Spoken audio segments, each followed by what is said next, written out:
never imagined a single weekend could change years of silence. For so long, my father and I existed under the same roof like two forgotten echoes. There, but barely alive in each other's world. After Mom passed, grief didn't bring us closer. It built invisible walls, layer by layer, until all that was left were two people avoiding the sound of their own pain. We didn't argue. We didn't cry. We just stopped. Stopped speaking beyond what was necessary. Stopped reaching out.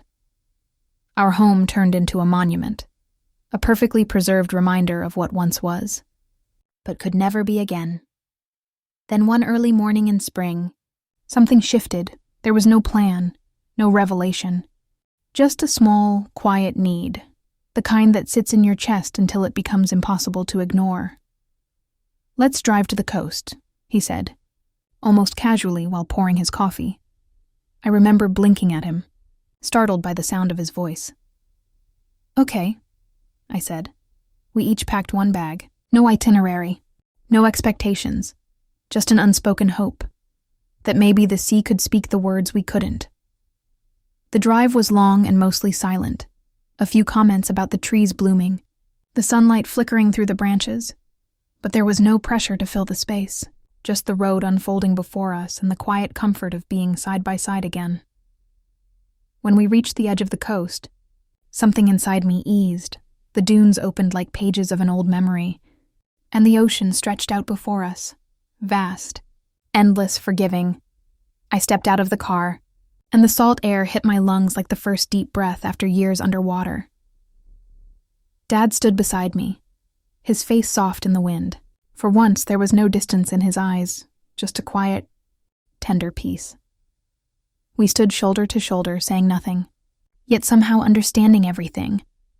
That afternoon, we walked the shoreline barefoot, the waves nipping at our heels. He picked up shells and sea glass, pointing out bits of driftwood shaped like hearts, like faces, like things the sea had chosen to keep. He started talking, really talking, about his childhood, about the first time he met Mom, and I laughed, the kind of laugh that feels like coming home.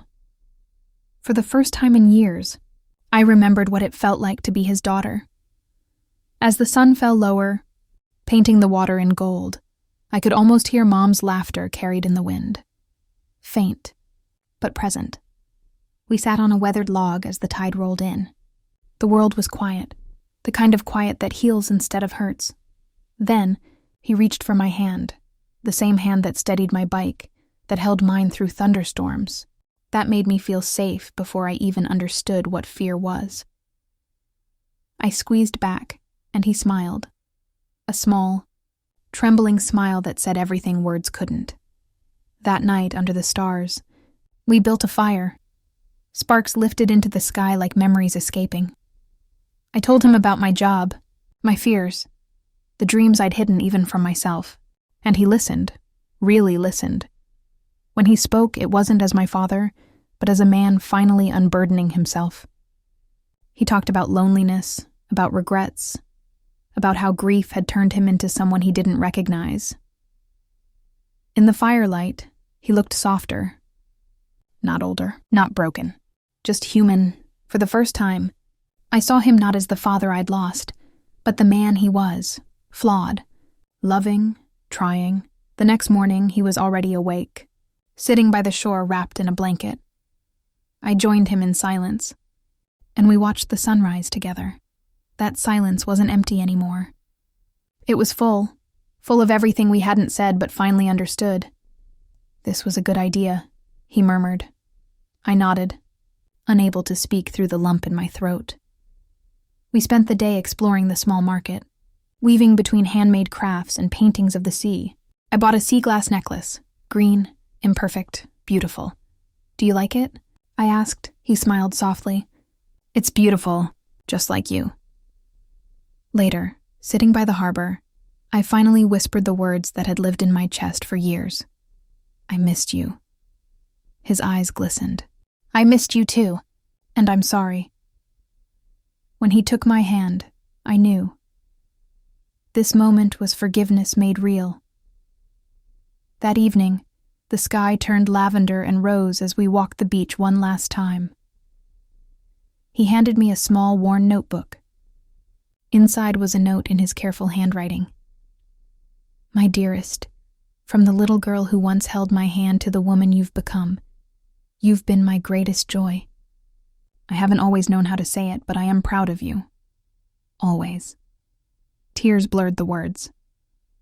I looked up, but he just smiled, as if he already knew what I wanted to say. Back at the cabin, rain began to fall. We sat by the fire again, laughter soft and familiar, like music from another lifetime. And for the first time in years, I felt peace, not because grief was gone, but because we had found each other again through it. As the sea disappeared in the rearview mirror the next morning, he glanced at me and said quietly, "Thank you for this." I smiled back, heartful. "Thank you, Dad, for coming with me." The road ahead was long, but I knew this wasn't the end of a story. It was the beginning of a new one.